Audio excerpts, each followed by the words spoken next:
নমস্কার, আমি আশালতা।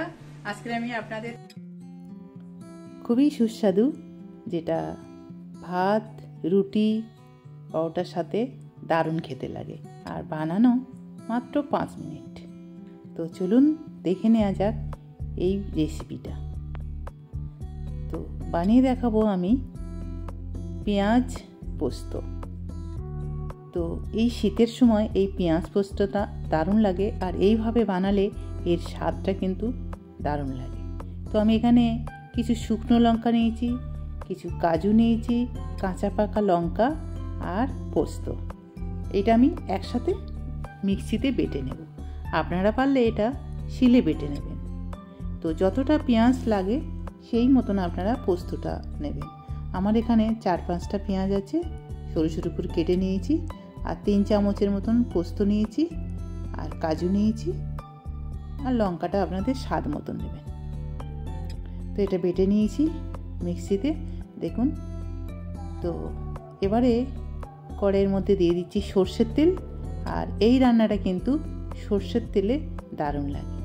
সর্ষের তেল গরম হয়ে গেলে দিয়ে দিলাম কালো জিরা আর কাঁচা লঙ্কা।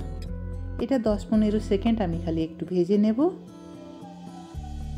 তো এটা 10-15 সেকেন্ড ভাজা হয়ে গেছে, খুব সুন্দর গন্ধ বেরোচ্ছে। এবারে আমি দিয়ে দেবো পেঁয়াজ। পেঁয়াজটাও খুব একটু ভালো করে ভেজে নেব।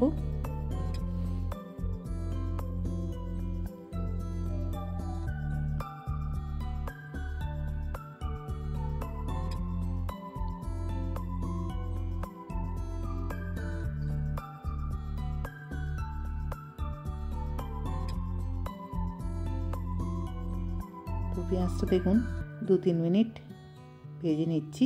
এবারে দিয়ে দিচ্ছি হলুদ, একটু দিচ্ছি নুন, দিয়ে দিচ্ছি স্বাদ মতো, দিয়ে আবার একটু এটা ভেজে নেব। আপনারা পারলে এখানে শুকনো লঙ্কার পাউডারও ব্যবহার করতে পারেন, কিন্তু আমি শুকনো লঙ্কা যেহেতু বেটে নিয়েছি পোস্তর সাথে, সেই জন্য আর আমি ব্যবহার করছি না। এবার আমি এই বেটে রাখা কাজু, পোস্ত, কাঁচা লঙ্কা, শুকনো লঙ্কার পেস্টটা দিয়ে দিচ্ছি। এবার এর মধ্যে একটু জল দিয়ে দেবো, দিয়ে এটা ভালো করে ধুয়ে এর মধ্যে দিয়ে দেব।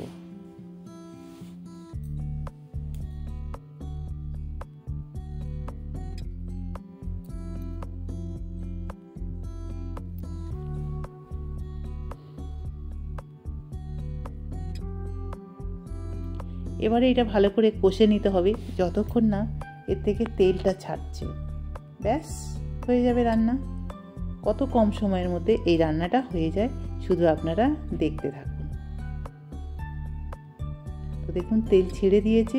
এবার আমি অল্প একটু চিনি দিয়ে দিচ্ছি, 1/2 টিস্পুনেরও কম।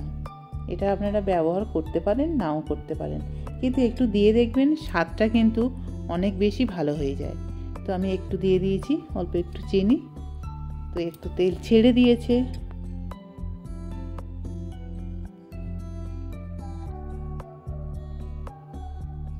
আর চিনি একটু দিলে কালারটাও কিন্তু অসাধারণ আসে।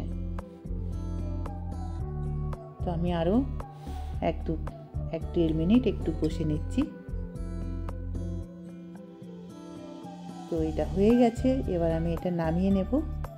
তো নামানোর আগে আমি দিয়ে দেবো একটু এখানে কাঁচা সর্ষের তেল। এটা সর্ষের তেল দিয়ে দিলাম কাঁচা। ব্যাস, এবার এটা নামিয়ে নেব। গ্যাসটা আমি বন্ধ করে দিয়েছি। তো দেখলেন তো কত সহজে এই রেসিপিটা হয়, আর যেমন খেতে সুস্বাদু তেমন বারবার এটা খেতে ইচ্ছা করবে। একবার বানালে আপনাদের বারবার বানাতে ইচ্ছা করবে, আর সবাইয়ের খুব পছন্দ হবে, আর খুব কম সময়ের মধ্যে এটা বানানো যায়। তো কেমন লেগেছে এই রেসিপিটা আপনারা অবশ্যই কমেন্ট করে জানাতে পারেন। আমার এই রেসিপিটা যদি আপনাদের ভালো লাগে তাহলে লাইক করবেন, শেয়ার করবেন, সাবস্ক্রাইব করবেন, আর আমার বেল আইকনে ক্লিক করবেন। তাহলে নতুন নতুন ভিডিওর সাথে আপনারা আপডেট থাকতে পারবেন। নমস্কার।